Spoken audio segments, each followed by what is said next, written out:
All right, everybody, it is finally time for news. This week, turns out that the Japanese side update is not taking place until next week, as a matter of fact. I think I kind of knew about this beforehand, but uh, got a little bit to the idea that we were just going to have an update this Friday or Saturday and play. But long story short, the Persona 5 raid is a little bit longer, hence why I have garnered up at this point about 384,000 coins. And that's after buying stuff. So we're going pretty good on this raid, but not why we are here today. We are here to talk about what has just been revealed for the JP side. So we got some news and some unexpected stuff, and yeah, it's kind of interesting. So first of all, there'll be there'll be another app update for the JP side. It is going to have it's going to be version 5.2. Skip ticket proficiency, as well as a few other things, but not basically also moving the opening video. From now on, the opening video will not play when you start the game, and if you wait a little while, if anybody, I'm sure that most people know that when you start this game, there's the opening anime video that's going to be moved to the menu. And yeah, there is just it's a fairly small update, it feels like, in most aspects, except really for that skip ticket, which is you'll still get weapon proficiency and I think partner proficiency. So it's about time that was added to the game. Hopefully this year we'll get a few updates to make players' lives a little easier as we go forward. Other than that, we got a little bit of a lining up for some match stuff on the JP side. That's not really a super big notable thing. Some stuff to do with Square Enix Bridge, but class match, that was one thing that has been revealed starting on the 18th of next week. Looks like a map here with the limit unit cost of 240, so that's a little bit tougher for people who want to run some of the newer 100 cost units. You may or may not to choose a little bit less for some units if you want to run the big popular guys right now, which, just talking about the news on the JP side, Astoria is just starting to pop up in a lot of different places. He is a fairly popular unit. I've seen a fair amount of Violets and Astorias already being up to 120.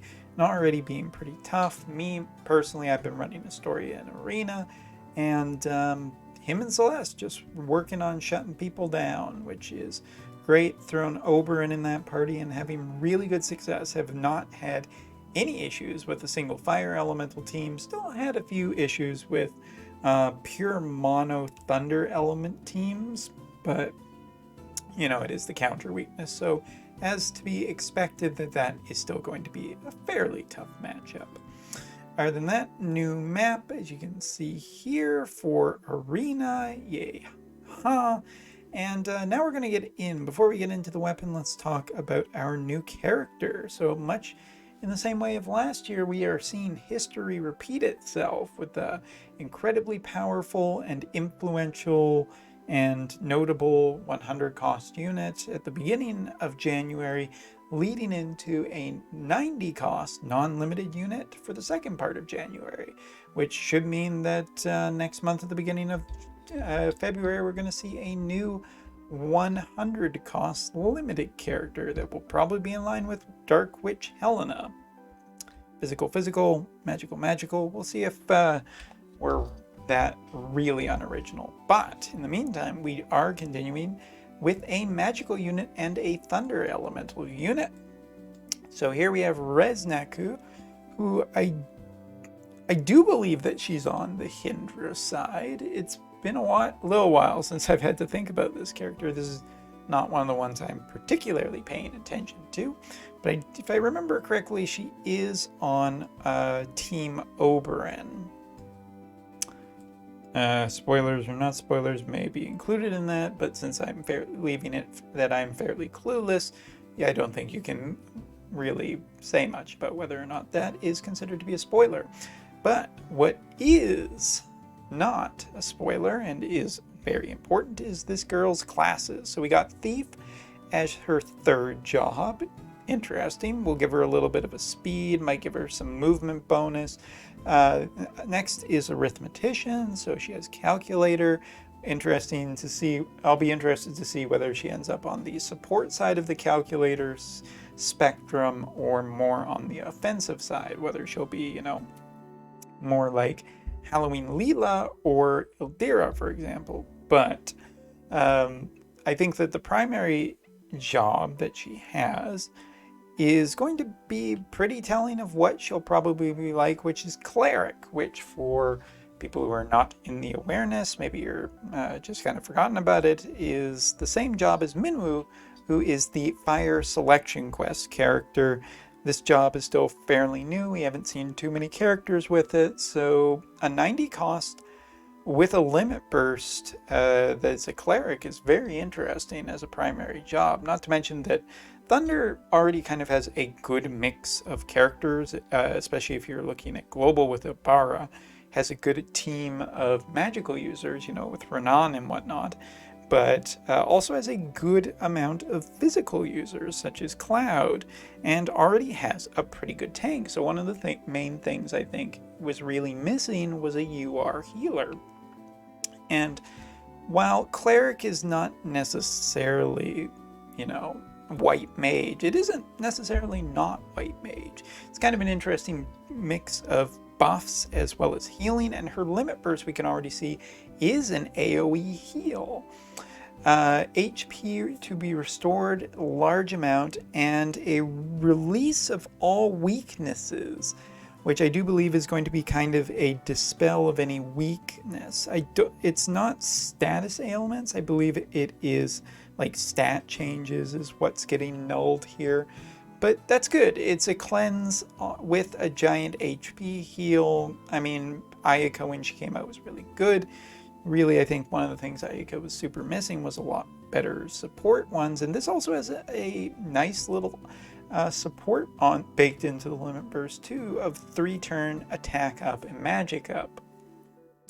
Now, other than that, the other Cleric skill that we are seeing here is kind of a support towards Thunder elemental damage, basically buffing, what Thunder is capable of dealing in terms of damage towards enemies and reducing her own casting time.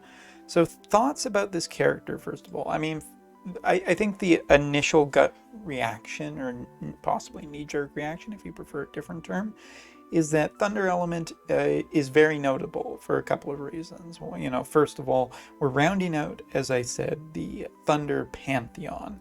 So we have good physical, we have good magical, we have a good tank, although primarily a magic tank.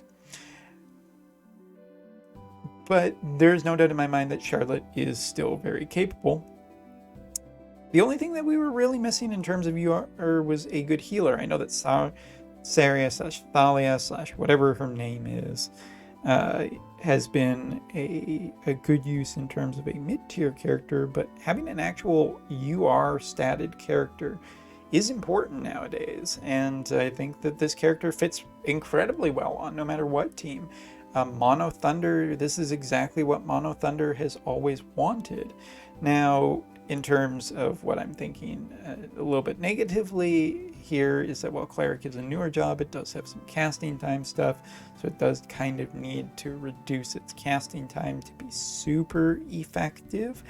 I am a little worried about how her AI will prioritize limit bursts, as well as healing and what the AI will really be focusing on depending on what is completely in her kit.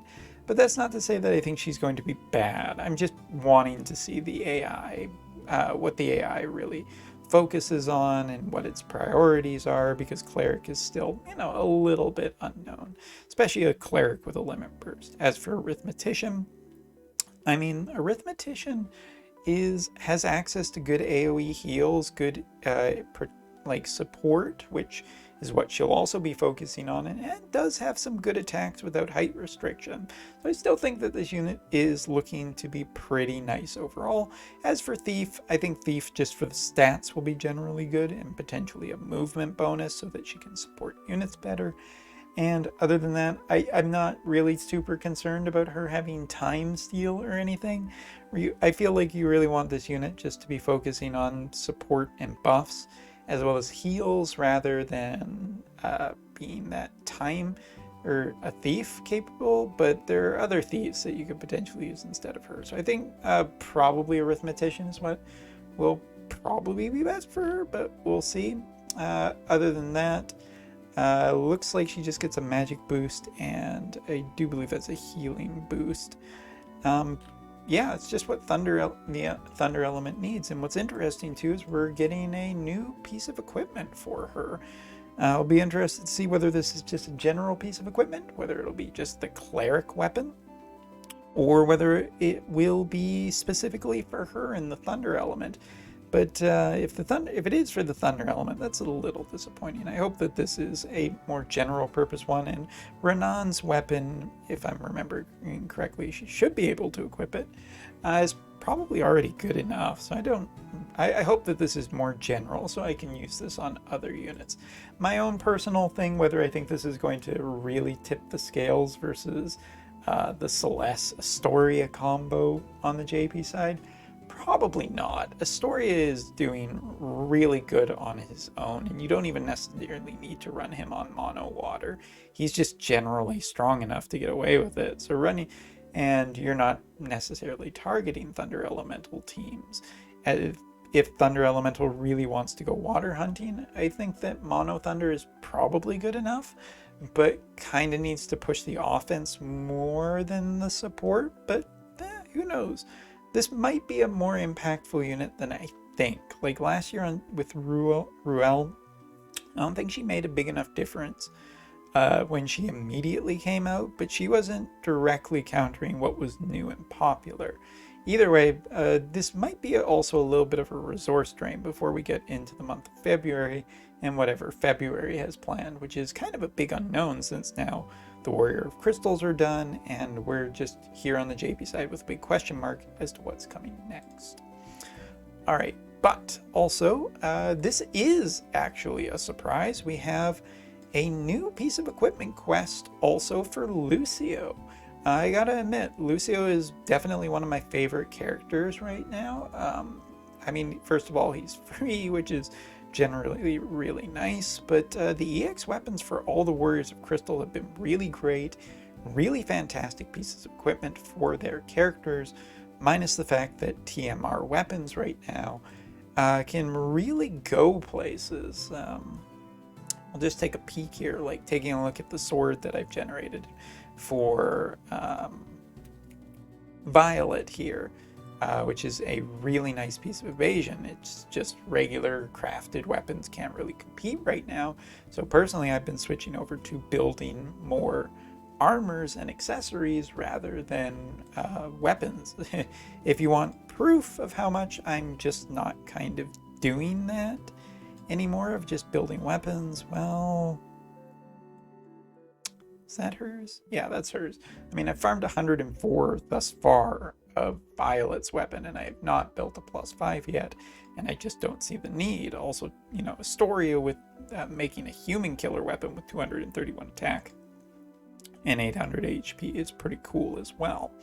So yeah, I'm really curious about how strong this sword is, because light sword definitely could benefit from another really powerful sword, maybe even close to like Cecil's. I don't know what this weapon is going to be because there are already so many swords, but a permanent farm with some bonus things that you can get off of it by doing missions is perfectly all right with me. So yeah, not much else to say.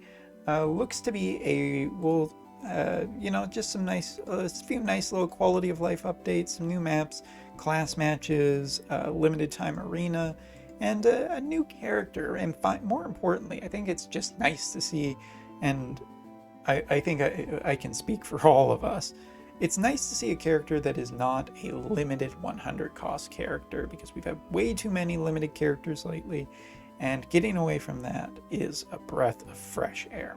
So let me know if you're interested in Resnik, or whether you think that this character is going to be totally overrated and not worth the resources. Personally, after the month I've had pulling for Asteria and Violet and 2 vision cards, this is an easy skip for me, but I've already made my bed, so I'm just gonna sleep in it and avoid Thunder teams, I guess. So thanks very much for watching. We'll take a look at this character when she comes out on Monday, and till then, take care, man.